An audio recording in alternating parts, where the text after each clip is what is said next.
less than the great Steven Spielberg plucked our next guest from the Broadway stage and made her a movie star. She won an Oscar for West Side Story, and in theaters Friday, you can see her in Love Hurts. Please welcome Ariana DeBose.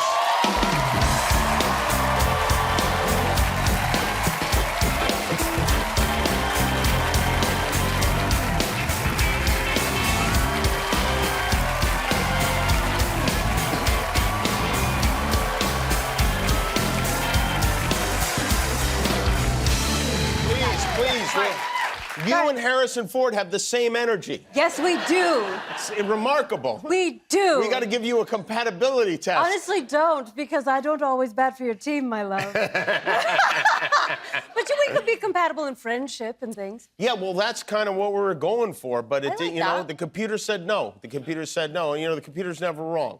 Did you meet Harrison? No. Oh, you didn't? No, but you know, I have philosophies on that because I had an experience where I kind of felt like I just reverted to a kindergarten age and walloped someone in overt theater kid admiration. And I see. there's nothing wrong with being a theater kid, but I was just like, oh, that might have been uncomfortable for them, so maybe I won't do that. Was this, may I ask, was this Morgan Freeman? Oh, yeah, because we have the tape of Oh, that. God! No, I just really respect and love you a lot, sir. And my name's Ariana, and it's a pleasure to meet you. How do you do, Ariana? A-R-I-A-N-A. Right. One N. And I'm gonna get out the way so you can talk to our good friends. You have a nice day. Thank you. So far, so good. It's not too shabs, right? I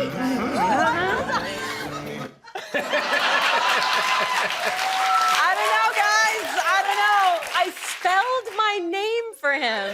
Ariana, one N. Oh, my gosh. I think that's very considerate. I like hearing the spelling of people's names, and I felt like Morgan wanted to spend more time with you, but you really almost ran out of there. Oh, well, I mean, I'm still very human, and you know, we have moments where something's happening and then you realize it's not going well and you die inside and you're like, exit, where's the exit, where's the exit? But it was going perfectly fine. Was it? I'm not sure about that. Okay. Yeah. Well, I think the message, though, I feel like the message he got was that you're excited to see him. That's what's most important. I was. Well, I think you should admire out loud. There's nothing wrong with telling someone that you really love what they do, or I agree. You know, like we should have more of that in the world. That's true. That's true. Did you just finish working with Al Pacino? I did. You did. Did you tell him these things? Well, you know, I tried a different tactic, but I sort of... What You're was welcome. Just throwing up on him? No, I kept it on the inside.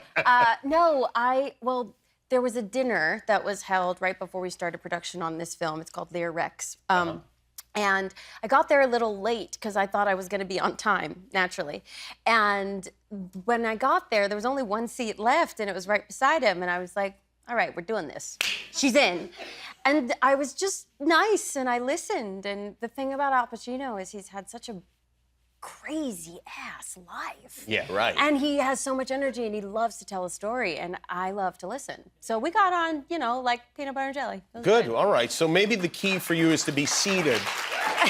Sit down so I can ground myself and before just anything know that, real happens. there's no way to flee. No, there was no exit strategy there. It was just you are committed to the moment, be there, and honestly, it's nice. I want to feel my life while I'm in it. You know? Oh, that's good. Yeah, that's good. Yeah. I mean, somebody could actually crochet that on a pillow, and I think you'd sell them. Well, you know what? Send me 5%. This is really kind of a great thing, and talk about like an uplifting thing. You and Ke Huy Quan both win Oscars, and then you both go do this movie together. And on top of that, you presented him with his Oscar. Oh, crazy.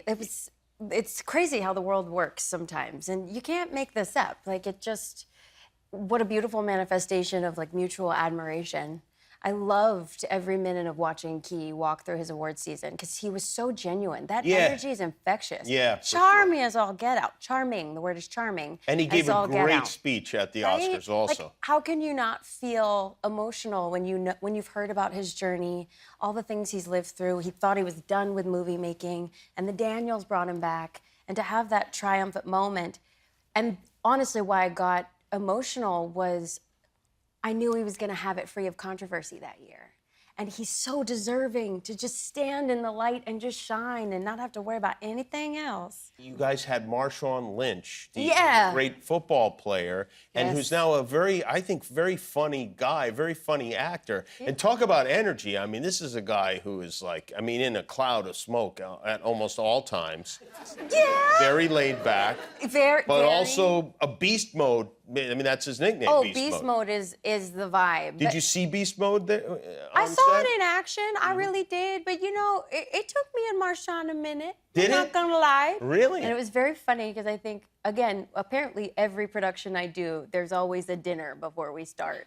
Right. And I walked up because I think you get the vibe. I'm kind of generally friendly. You're friendly, And I was like, hi, I'm Ariana. I play Rose. I'm so excited to work with you. And he was like, uh-huh. And I was like, oh, okay. Well, I look forward to it. And he was like, that's nice. And I was like, okay, back to my pasta. And then the next day, we were on set together, and I actually think there's a little clip of my character tasing the mess out of him. And he watched how I acted the scene. He was like, you know, that was really nice. You did that really good. And I was like, thank you, Marshawn. And he was like, how'd you do that? I'm doing a terrible Marshawn impression, by the way. Do you think it's possible that he was intimidated by you? Because this is not his world necessarily. He's done some acting. Well, not totally like he's intimidated by me, but I just think, again, you meet people where they are, you know? And we got on, again, like peanut butter and jelly after that. We were just fine. Wow, I like hearing the real story there. Normally, people would bull us about their relationship. I actually think we really did get on. Like, he's a real one, you know what I mean? And yeah. I know I haven't been in Hollywood that long, but, you know, when you do get the opportunity to work with someone that you feel like there's a little bit of a connection, it feels very real. Like, it's nice. And I really appreciate him the same way I appreciate Ke. I don't know. I'm like a what you see is what you get. If you had to pick one, which would it be? I'm not doing that on television. I see you, Jimmy. I know. Don't get me, Jimmy. Well, it's very good to have you here. The movie's called Love Hurts. It opens in theaters Friday. Ariana DeBose, everybody. A-R-I-N-A. We'll be back with My Morning Jacket. Oh, my God. I can't believe it. We have 20 million subscribers on YouTube. Unbelievable. I only wish we got paid for this. If you haven't subscribed yet, what are you waiting for? Help us get to 50 million, please. It's an emergency.